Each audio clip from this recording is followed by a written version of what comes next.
creo que es un buen momento, un momento de gracia para recordarnos la llamada que hace la Iglesia a los jóvenes este año a participar en la Jornada Mundial de la Juventud en Cracovia.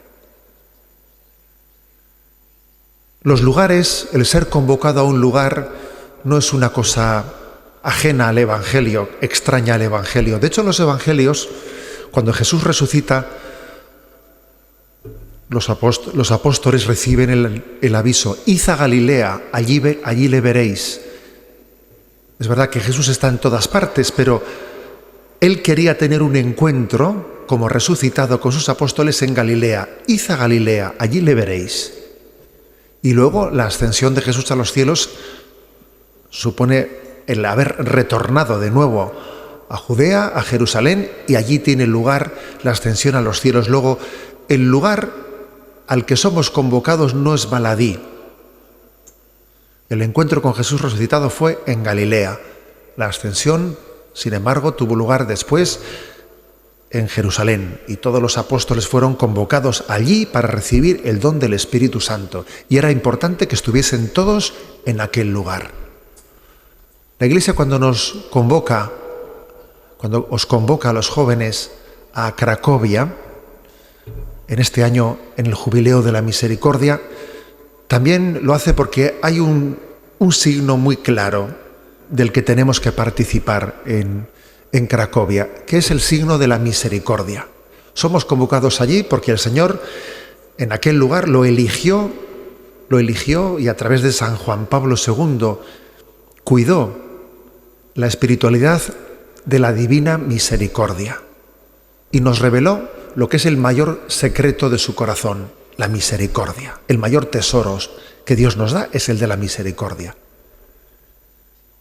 Y el mundo necesita ver un gran signo para el que somos convocados en esta Jornada Mundial de la Juventud. Dice San Pablo que la fe entra por el oído.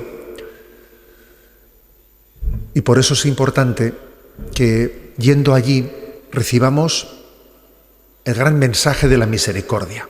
Allí se nos va a dar, por parte del Santo Padre, se nos va a hacer una predicación subrayando que el gran testamento de Jesucristo es el de la misericordia. ¿Qué testamento es ese? Que antes nos cansaremos nosotros de pecar que Dios de perdonar. Que la misericordia de Dios es infinita. Que Dios no se cansa nunca de nosotros, que parece mentira, pero que a Dios no le hartamos.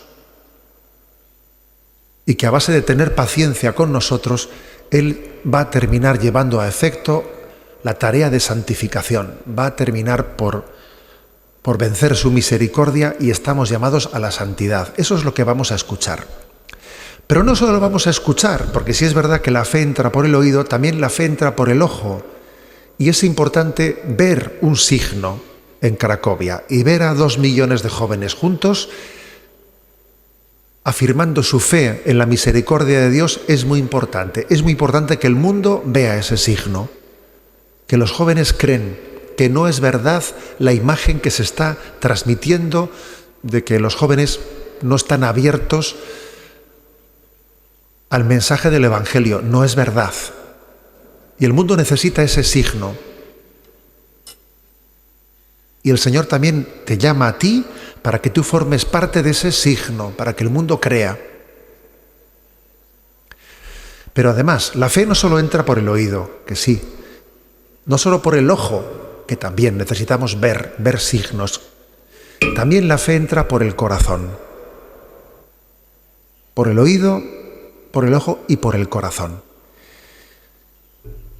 Y para poder recibir el mensaje de Jesús hay que hacer también la experiencia de encontrarse entre nosotros y encontrarse con otros jóvenes y ver hasta qué punto en ese encuentro en Cristo uno se siente querido y se siente amado como pocas veces experimentamos en esta vida. En esta vida solemos tener la experiencia de que muchas veces nos utilizamos unos a otros. En este mundo existe una especie de desconfianza mutua, de no creer en el amor, de no creer en que los demás son signo del afecto y del amor que Dios me tiene. Pues bien, en la experiencia del encuentro de las Jornadas Mundiales de la Juventud, ¿cuántas veces yo he escuchado decir: jamás me había sentido tan bien, jamás me había sentido querido de esta manera, había sentido un vínculo tan fuerte con todos aquellos con los que he peregrinado y con los que allí me he encontrado? La fe también entra por el afecto del corazón, por el oído, por el ojo, por lo que uno ve y por lo que uno siente y percibe en la peregrinación. Por lo tanto, somos convocados a Cracovia para tener un encuentro con el corazón de Cristo, para recibir el gran testamento de Jesús, el de su infinita misericordia, para poder participar de lo que posiblemente va a ser un punto culminante del pontificado del Papa Francisco. Yo creo que cuando se hable un día, ¿no?, en la historia de cuál fue el hito del pontificado del Papa Francisco, perfectamente podrá decirse que fue el jubileo de la misericordia y ese encuentro en Cracovia con todos los jóvenes del mundo. Me atrevo a pensar que pueda ser ese un momento culminante de su pontificado. El Señor nos llama, ha pensado en nosotros, es una gracia poder ser testigo de ese momento histórico. Vamos a mirar a Jesús y en este momento, en este día, en este fin de semana en el que celebramos el misterio de la ascensión de Jesús a los cielos, miramos sobre todo el gran testamento que Él nos deja, el testamento de su misericordia.